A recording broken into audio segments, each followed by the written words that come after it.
বাংলাদেশের জনগণ খালি তামসাই দেখতাছে আর কইতাছে এদেশের উন্নতি হইছে, উন্নতি হইছে, উন্নতি হইছে। দোকানদাররা 100 টাকার জিনিস জনসাধারণের কাছ থেকে 200 টাকা চাইতেছে। এদেশের রাজনীতিবিদরা কইতাছে স্বাধীনতার সুখ ঘরে ঘরে পৌঁছাই দিছি, ঘরে ঘরে পৌঁছাই দিছি। দেশে উন্নতির জোয়ার বইতাছে।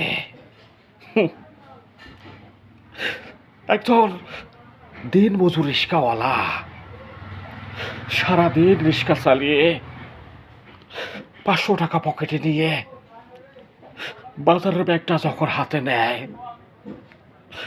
তখন সে চিন্তায় পড়ে যায়। চাল ডাল তেল মরিচ